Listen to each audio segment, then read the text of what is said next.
लेकिन team leader Neha की बात पर यकीन करने लगा था और इसलिए वह नेहा की बात मान लेता है और तभी वह कॉल सेंटर के सिक्योरिटी स्टाफ को बुलाता है और उसे पता चलता है कि एक बहुत ही पुराने कर्मचारी हैं जो आज ड्यूटी पर नहीं आए। शायद उनकी तबीयत कुछ ठीक नहीं है। टीम लीडर आए हुए सुरक्षा कर्मियों को केवल आज की रात इलेक्ट्रॉनिक सेटअप से दूर रहने का ऑर्डर देता है ताकि कोई करंट से न मारा जाए। सारी रात गुजर जाती है। नेहा की जान में जान आती है और वह टीम लीडर से कहती है, सर, हमने अपने सुरक्षा कर्मियों को बचा लिया। लेकिन तभी टीम लीडर के मोबाइल मैसेज जाता है। आज रात को वह सुरक्षाकर्मी करंट लगने से मर गया जिसने छुट्टी ले रखी थी। टीम लीडर परेशान हो जाता है और नेहा से कहता है, हमें इन हत्याओं का कारण जानना होगा क्योंकि हमारे कॉल सेंटर में लगातार ये हादसे हो रहे हैं और सिर्फ तुम्हें ही इसकी जानकारी क्यों मिल रही है। तभी दोनों कॉल सेंटर का इतिहास जानने की कोशिश करते हैं और पुराने कर्मचारियों से संपर्क बनाते हैं। उन्हें एक पुरानी कर्मचारी महिला मिलती है जो लगभग 12 साल पहले वहां काम कर रही थी, लेकिन उसके साथ कुछ पुरुष कर्मचारियों द्वारा गलत बर्ताव किया जाता था, इसलिए मजबूरी में उसे अपना काम छोड़ना पड़ा और उसकी सहेली जिसका नाम भी नेहा था, उसके साथ तो बहुत ही गलत हुआ था। जिस सदमे से उसने उसी कॉल सेंटर में फांसी लगा ली थी और कुछ समय के लिए वह कॉल सेंटर बंद रखा गया था। नेहा की टीम लीडर को अब सारी बात समझ में आने लगती है और उसे एहसास होने लगता है कि वही लड़की नेहा से संपर्क बना रही है क्योंकि वह नेहा में ही अपने आप को ढूंढ रही थी। नेहा यह बात जानते ही डर जाती है और वह अपनी नौकरी छोड़ने का फैसला करती है, लेकिन टीम लीडर उसे मनाने की कोशिश करता है और कहता है, तुम ही हो जो उससे संपर्क बना सकती हो और यदि तुम चली गई तो ये हादसे हमेशा होते रहेंगे और हमें पता भी नहीं चलेगा।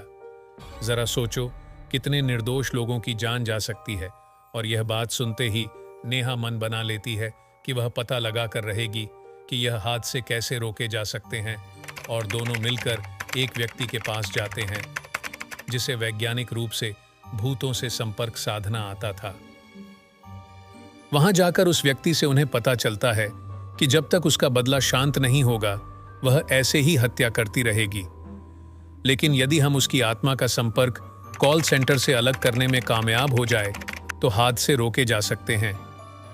लेकिन इसके लिए नेहा की जान को खतरा हो सकता था क्योंकि उस वक्त नेहा को अकेले ही कॉल सेंटर में रहना होगा और जैसे ही वह नेहा से संपर्क करेगी तो उसे नेहा के शरीर के अंदर आने के लिए यह व्यक्ति विवश कर देगा और उसे नेहा के शरीर के अंदर रखते हुए कॉल सेंटर से बाहर निकालकर किसी दूसरे स्थान में उसे आजाद कर देगा, जिसके लिए उससे जुड़ी पहले की कोई पुरानी वस्तु ही जरिया बन सकती है। और अधिक जानकारी जुटाने से उन्हें पता चलता है कि वह हेडफोन जो नेहा इस्तेमाल करती थी उसे वही लड़की इस्तेमाल किया करती थी, लेकिन यह कार्य गुप्त तरीके से किया जाना था क्योंकि वहां लोगों के होने से असफल होने का खतरा था। टीम लीडर सभी स्टाफ को छुट्टी दे देते हैं और तीनों मिलकर योजना को अंजाम देने के लिए कॉल सेंटर पहुंच जाते हैं। रात 12 बजते ही हमेशा की तरह कॉल आता है और योजना के अनुसार वैज्ञानिक उस आत्मा को तकनीकी प्रक्रिया के तहत नेहा के शरीर में उसे प्रवेश करवा देते हैं और नेहा बहुत अजीब सा बर्ताव करने लगती है। उसे संभलना मुश्किल हो जाता है। तभी दोनों नेहा को रस्सी के सहारे बांधकर कार तक ले जाते हैं और एक सुनसान जगह धार्मिक स्थल पर उसे आजाद करने की तकनीकी प्रक्रिया करते हैं। कुछ ही घंटों बाद नेहा को होश आ जाता है। टीम लीडर यह देखकर बहुत खुश होता है क्योंकि उन्होंने खतरा उठाते हुए इतना बड़ा काम कर लिया था और बहुत से बेकसूर लोगों को मरने से बचा लिया था। इस हादसे ने नेहा को झकझोर के रख दिया, इसलिए वह अपनी नौकरी छोड़ देती है और अपने गांव वापस चली जाती है। इस घटना के बाद कुछ दिनों के लिए कॉल सेंटर में नाइट शिफ्ट बंद कर दी जाती है। इस घटना के कुछ दिन बीते ही थे। अचानक 12 बजे फिर कॉल सेंटर में कॉल आता है, जबकि सारा सिस्टम बंद किया जा चुका था। लेकिन फोन की घंटी बजती रहती है और कहानी खत्म हो जाती है।